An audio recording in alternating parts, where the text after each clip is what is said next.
Samsung is really into the budget game. কথাটা আমি আমার M10 এর ফার্স্ট ইমপ্রেশন ভিডিওতে বলেছিলাম। আর ডিভাইসটা অলমোস্ট 10 দিন ব্যবহার করার পর I can assure you they actually are.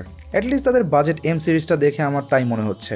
Budget হিসেবে এই ফোনটিতে রয়েছে অ্যামেজিং ডিসপ্লে অ্যান্ড সারপ্রাইজিংলি একটা wide angle camera, but compromise করা হয়েছে বেশ কিছু জায়গাতে, লাইক এতে থাকছে না কোনো ফিঙ্গারপ্রিন্ট সেন্সর আর ডিসপ্লেটা HD+ বা 720p। তবে অফিসিয়ালি 12,000 টাকা প্রাইস ট্যাগের এই ডিভাইসে কম্প্রোমাইজগুলো কতটা যৌক্তিক, আজকের ভিডিওতে কথা হবে এসব নিয়ে। আর ভিডিও শেষে জানাবো কাদের জন্য এই ডিভাইসটা পারফেক্ট চয়েস হতে পারে। তাই সবার প্রতি অনুরোধ থাকবে ভিডিওটা একদম শেষ পর্যন্ত দেখার জন্য।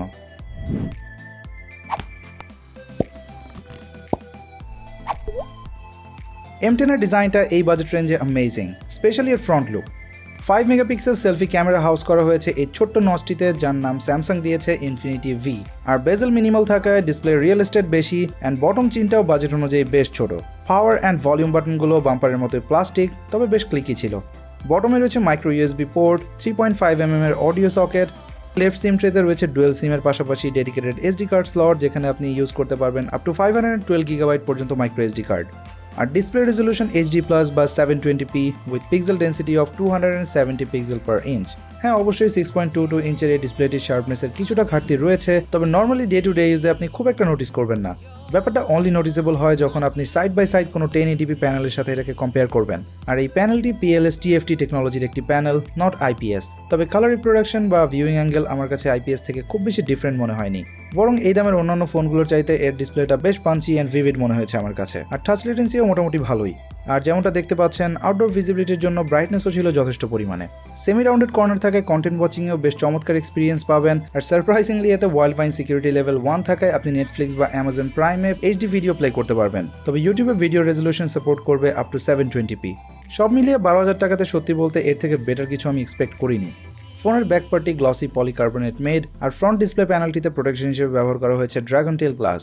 আমি আমার রিভিউ পিরিয়ডে এতে কোনো রকমের কেস বা ফ্রন্ট প্রোটেক্টর ইউজ করিনি, but daily day to day ইউজে পকেটে বেশ ভালোভাবেই হোল্ড আপ করছিল ডিভাইসটা, কারণ নোটিসেবল তেমন কোনো স্ক্র্যাচ আমার চোখে পড়েনি। তবে রেয়ার পার্টটা আমার কাছে অতটা সলিড মনে হয়নি। আর রেয়ারে আরেকটা ব্যাপার হয়তো নোটিস করেছেন যে এতে থাকছে না কোনো রকমের ফিঙ্গারপ্রিন্ট সেন্সর, তাই সিকিউরিটি হিসেবে ব্যবহার করতে হবে এর selfie camera based face unlock, যা গুড লাইটিং কন্ডিশনে বেশ ভালো কাজ করছিল। তবে ফ্রন্ট ক্যামেরা বেসড হওয়াতে লো লাইটে মাঝে মাঝে স্ট্রাগল করে। তবে সেটিং থেকে একটা অপশন পাবেন যে আনলকের সময় ডিসপ্লেটা ফুল ব্রাইটনেসে অন হবে, তখন লো লাইটেও একটু সময় নেয় বাট কাজ করে। M10 এর রেয়ারে থাকছে dual camera setup and not just typical camera setup, কারণ এর সেকেন্ডারি ক্যামেরাটিতে রয়েছে ডেপথ সেন্সরের পরিবর্তে wide angle lens. This is beyond expectation to be honest. Main শুটারটি 13 মেগাপিক্সেল f1.9 এর with face detection auto focus, আর ওয়াইড অ্যাঙ্গেল ক্যামেরাটি 5 মেগাপিক্সেলের f2.2 এর একটি সেন্সর। প্রাইমারি ক্যামেরার ডে লাইটের ছবিগুলোর কালার রিপ্রোডাকশন কোয়াইট ন্যাচারাল, ডিটেলও ছিল বেশ ভালো পরিমাণে। ডাইনামিক রেঞ্জটা এই বাজেটে ঠিকই লেগেছে, তবে সাবজেক্টের ব্যাকগ্রাউন্ড যদি বেশি ব্রাইট থাকে সেক্ষেত্রে হাইলাইটটাকে একটু ওভার এক্সপোজ করে ফেলে। ওয়াইড অ্যাঙ্গেল ক্যামেরার ডে লাইট শটগুলো ছিল বেশ ইমপ্রেসিভ, শার্পনেস মেইন ক্যামেরার মতো না হলেও ইউজেবল ছিল ফটোগুলো। আর পিকচারের এজে ম্যাসিভ ডিস্টরশন লক্ষ্য করবেন ওয়াইড অ্যাঙ্গেল দিয়ে ছবি তোলার সময়, বাট ফোনের ওয়াইড অ্যাঙ্গেল ক্যামেরাগুলোতে এটা খুবই ন্যাচারাল একটা বিষয়। মেইন ক্যামেরার লো লাইটও মোটামুটি ডিসেন্ট রেজাল্ট পাচ্ছিলাম, যেহেতু অ্যাপারচার f1.9, তবে লাইট কমতে থাকলে নয়েসের দেখা মিলবে এবং ডিটেলও সেক্ষেত্রে কিছুটা কমে যাবে। অ্যান্ড ওয়াইড অ্যাঙ্গেল ক্যামেরার ক্ষেত্রেও ব্যাপারটা একই, তবে ডিটেল লস হবে আরও বেশি পরিমাণে। ফ্রন্টে থাকা 5 মেগাপিক্সেলের সেলফি ক্যামেরা দিয়েও ডে লাইটে মোটামুটি ভালো রেজাল্টই পেয়েছি।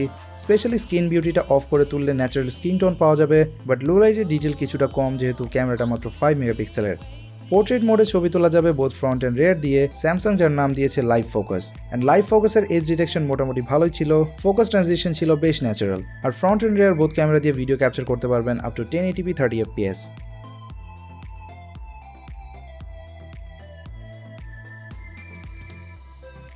সব মিলিয়ে এগেইন বলবো 12,000 টাকায় আপনি নিঃসন্দেহে স্যাটিসফাইড হবেন এর রেজাল্টে।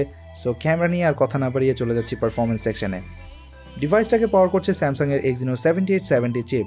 14 ন্যানোমিটার আর্কিটেকচারের এই চিপটি অলমোস্ট 2 ইয়ার্স ওল্ড, যার গিগবেঞ্চ স্কোর অলমোস্ট স্ন্যাপড্রাগন 450-র মতো।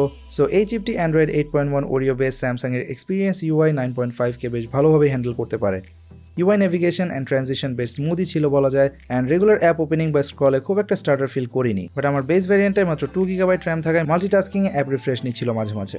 আর মালি T830 MP1 GPU লাইট গেমগুলোকে মোটামুটি ভালোভাবে হ্যান্ডেল করতে পারলেও পাবজি চালাতে একটু বেগ পেতে হয়েছে।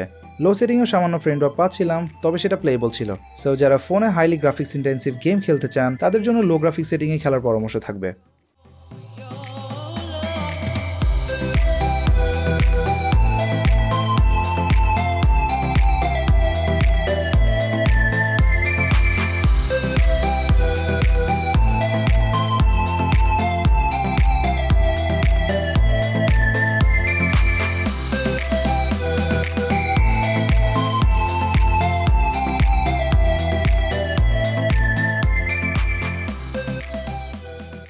M10 এ থাকছে 3400 mAh ব্যাটারি, যা 10% থেকে ফুল চার্জ হতে সময় নিচ্ছিল অলমোস্ট 2 hours and 20 minutes, কারণ এতে কোনো রকমের ফাস্ট চার্জিং সাপোর্ট নেই।